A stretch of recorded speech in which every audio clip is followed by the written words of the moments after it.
Plus two കഴിയുന്ന കുട്ടികൾ അവരുടെ ഉപരിപഠനത്തിന് വേണ്ടിയിട്ട് ഏറ്റവും അധികം തിരഞ്ഞെടുക്കുന്ന കോഴ്സുകളിലൊന്നാണ് BCA, BSc കമ്പ്യൂട്ടർ സയൻസ്, അതേപോലെ BTech കമ്പ്യൂട്ടർ സയൻസ് എന്ന കോഴ്സുകൾ. ഈ AI കാലഘട്ടത്തിൽ ഇവ അനുയോജ്യമാണോ എന്നുള്ള ആശങ്ക എല്ലാവർക്കും ഉണ്ട്. പക്ഷെ അത്തരം ആശങ്കയ്ക്ക് ഒരു അടിസ്ഥാനവുമില്ല. യഥാർത്ഥത്തിൽ AI അവരുടെ സാധ്യതകൾ വർദ്ധിപ്പിച്ചിരിക്കുകയാണ്. ഒരു നല്ല AI സിസ്റ്റം ബിൽഡ് ചെയ്ത് ഇൻ്റഗ്രേറ്റ് ചെയ്ത് മാനേജ് ചെയ്യാൻ കഴിയുന്ന ആൾക്കാർ ഇപ്പോഴും ഇൻഡസ്ട്രിക്ക് ആവശ്യമുണ്ട്. BCA അല്ലെങ്കിൽ കമ്പ്യൂട്ടർ ഡിഗ്രികൾ സോഫ്റ്റ്വെയർ ആൻഡ് IT കരിയറിലേക്ക് എൻട്രി ചെയ്യാനുള്ള ഒരു മെയിൻ എൻട്രി പോയിന്റ് ആയിട്ട് ഇപ്പോഴും നിലനിൽക്കുന്നുണ്ട്. അപ്പോൾ മെയിനായിട്ട് കുട്ടികൾ ചോദിക്കുന്നത് AI അവരുടെ ജോബിനെ എടുക്കുമോ, കോഡിംഗ് ജോബ്സ് റീപ്ലേസ് ചെയ്ത് BCA പഠിച്ചിട്ട് കാര്യമുണ്ടോ എന്നുള്ള ഒരുപാട് പരക്കെയുള്ള ക്വസ്റ്റ്യനുകളാണ് വരുന്നത്.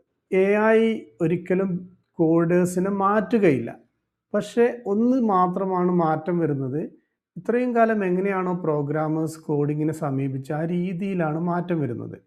AI ടൂൾസ് ആയിട്ടുള്ള ChatGPT, GitHub Copilot, അതുപോലെ ഒരുപാട് കോഡ് ജനറേറ്റേഴ്സ് ബേസിക് കോഡിന് വളരെ ശക്തമാണ്. ഒരു IT എക്സ്പേർട്ട് എന്ന നിലയിൽ എനിക്ക് പറയാൻ കഴിയും, റിയൽ വേൾഡ് സോഫ്റ്റ്വെയർ ഡെവലപ്മെൻറ്റ് ഒരു കോഡ് എഴുതുന്നതിൽ മാത്രം ഒതുങ്ങി നിൽക്കുന്നതല്ല. AIക്ക് ചെയ്യാൻ കഴിയുന്നത് ഒരു simple functions, simple boiler plate code എന്ന് പറയും ടെക്നിക്കൽ ടേമിൽ. അതായത് നമ്മൾ റിപ്പീറ്റഡ് ആയിട്ടുള്ള ലോഗിങ്, ഡാറ്റാബേസ് ഇൻറ്ററാക്ഷൻ, അങ്ങനത്തെ റിപ്പീറ്റഡ് കോഡിനാണ് ബോയിലർ പ്ലേറ്റ് കോഡ് എന്ന് പറയുക. അത്തരം കോഡുകൾ ജനറേറ്റ് ചെയ്യുക, സിൻടാക്സ് എറേഴ്സും ഫിക്സ് ചെയ്യുക, അതേമാതിരി ഒരു കോഡ് ഫ്രം ദ സ്ക്രാച്ച്, ഇപ്പോൾ ഒരു പുതിയൊരു ആപ്ലിക്കേഷൻ ഡെവലപ്പ് ചെയ്യുമ്പോൾ അതൊരു സ്ക്രാച്ചിൽ നിന്ന് എഴുതുക, നമ്മൾ ഡെവലപ്മെൻറ്റിനെ സ്പീഡപ്പ് ചെയ്യുക എന്നുള്ള കാര്യങ്ങളാണ് മെയിനായിട്ട് AIക്ക് ചെയ്യാൻ കഴിയുന്നത്.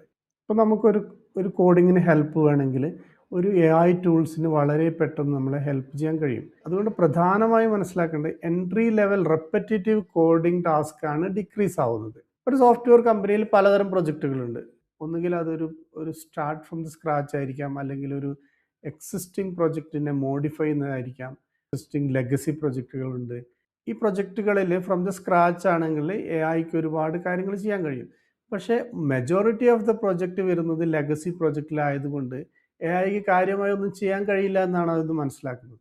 AI ടൂളിന് കോഡ് എഴുതാൻ കഴിയുമെങ്കിലും കമ്പനിക്ക് ഇപ്പോഴും ആളുകളെ ആവശ്യമുണ്ട്, മനുഷ്യന്മാരെ ആവശ്യമുണ്ട്. എന്തിനെന്താ വെച്ചാൽ ഒരു കംപ്ലീറ്റ് സിസ്റ്റം ഡിസൈൻ ചെയ്യുക, ബിസിനസ് റിക്വയർമെൻറ്റ്സ് നമുക്ക് മനസ്സിലാക്കിയിട്ട് ഈ AI ടൂൾസിനോട്ട് കൺവേർട്ട് ചെയ്തുകൊണ്ട് അതൊരു പ്രോഗ്രാമാക്കി മാറ്റുക, നമ്മളെ റിയൽ വേൾഡ് പ്രോബ്ലംസ് ഡീബഗ് ചെയ്യുക. ഞാൻ നേരത്തെ പറഞ്ഞില്ല, ലെഗസി പ്രൊജക്റ്റുകളിൽ എന്തെങ്കിലുമൊക്കെ പ്രോബ്ലംസ് ഉണ്ടെങ്കിൽ അത് ഡീബഗ് ചെയ്യാൻ AIക്ക് സാധിക്കില്ല. പിന്നെ സെക്യൂരിറ്റി ഡെസിഷൻസ് എടുക്കുക. ഹാലൂസിനേറ്റ് ചെയ്യുന്ന AI ടൂൾസിന് ഒരു സെക്യൂരിറ്റി ഡെസിഷൻ എടുക്കാനൊന്നും കഴിയില്ല. പിന്നെ മൾട്ടിപ്പിൾ സിസ്റ്റംസ് ഇൻ്റഗ്രേറ്റ് ചെയ്യുക, പിന്നെ നമ്മുടെ സോഫ്റ്റ്വെയർ മെയിൻറ്റെയിൻ ചെയ്യുക, പിന്നെ ഇമ്പ്രൂവ് ചെയ്യുക, അതിന് എൻഹാൻസ്മെൻറ്റ് എന്നാണ് പറയുക. അപ്പോൾ ഇത്തരം കാര്യങ്ങളിലൊന്നും AIക്ക് കാര്യമായ റോള് വരുന്നില്ല. AIക്ക് കോഡ് പ്രൊഡ്യൂസ് ചെയ്യാൻ കഴിയും, പക്ഷെ ഒരു ഡെവലപ്പർ, അതൊരു ഹ്യൂമൻ ആയിട്ട് ഡെവലപ്പർക്ക് മാത്രമേ അത് ഡിസൈഡ് ചെയ്യാൻ പറ്റുള്ളൂ. എന്താണ് ബിൽഡ് ചെയ്യേണ്ടത്, അത് എവിടെയാണ് വർക്ക് ചെയ്യേണ്ടത്, അത് എങ്ങനെയാണ് വർക്ക് ചെയ്യേണ്ടത് എന്നുള്ള കംപ്ലീറ്റ് അത് ഹ്യൂമൻ ഡിപ്പെൻഡൻ്റ് ആണ്. അപ്പോൾ ഒരു BCA കഴിയുന്ന ഒരു വിദ്യാർത്ഥിയുടെ ഒരു പ്രധാനമായ ക്വസ്റ്റ്യൻ ആണ് എന്തെല്ലാം ജോബ് ഓപ്പർച്യൂണിറ്റീസ് അവൈലബിൾ ആയിട്ടുള്ളത്. ഞാൻ 2001 BCA കഴിഞ്ഞ ആളാണ്. ഇപ്പോൾ ഒരു BCA കഴിഞ്ഞ ആൾക്ക് സോഫ്റ്റ്വെയർ ഇൻഡസ്ട്രിയിൽ മെയിനായിട്ട് വരുന്ന റോൾസ് സോഫ്റ്റ്വെയർ ഡെവലപ്പർ റോൾസ് ഉണ്ട്, പിന്നെ വെബ് ഡെവലപ്പർ, അതേമാതിരി testers, QA testers, data analyst, system administrator, പിന്നെ സപ്പോർട്ട് മേഖലയിൽ പോവുകയാണെങ്കിൽ ടെക്നിക്കൽ സപ്പോർട്ട് എഞ്ചിനീയർ. ഇത്തരം റോളുകളിലാണ് മെയിനായിട്ട് BCA കഴിഞ്ഞ ആൾക്കാരെ പ്രിഫർ ചെയ്യുക.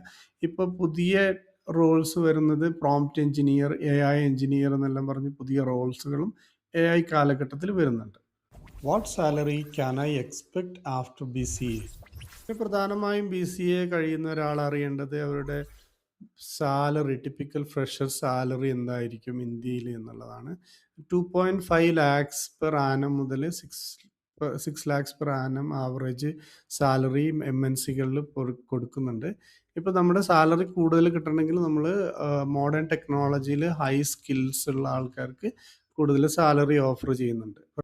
ഇപ്പോൾ സാലറി ഇപ്പൊ സാലറി ഹൈ സാലറി കിട്ടുന്നത് ഇപ്പൊ നമ്മള് മോഡേൺ ടെക്നോളജി ആയിട്ടുള്ള റിയാക്ട്, ജാവ, പൈത്തൺ, ക്ലൗഡ്, പിന്നെ എഐ, മെഷീൻ ലേണിംഗ് എന്നിലെല്ലാം സ്പെഷ്യലൈസ് ചെയ്തിട്ടുണ്ടെങ്കിൽ കൂടുതൽ സാലറി നേടാൻ കഴിയും. Specialisation is best after BCA. BCAക്ക് ശേഷം പലതരം സ്പെഷ്യലൈസേഷൻ കോഴ്സുകളുണ്ട്. ഇപ്പൊ നമ്മള് ഫ്യൂച്ചർ പ്രൂഫ് ആയിട്ടുള്ള സ്കിൽസ് നോക്കുകയാണെങ്കിൽ AI, ആർട്ടിഫിഷ്യൽ ഇന്റലിജൻസ്, പിന്നെ ഡേറ്റാ സയൻസ് വരുന്നുണ്ട്, പിന്നെ ക്ലൗഡ് കമ്പ്യൂട്ടിംഗ്, അതേമാതിരി സൈബർ സെക്യൂരിറ്റി, പിന്നെ ഫുൾ സ്റ്റാക്ക് ഡെവലപ്മെന്റ് ഒക്കെ ഇപ്പോഴും ഒരുപാട് ഓപ്പർച്യൂണിറ്റി ഉള്ള ഒരു മേഖലയാണ്.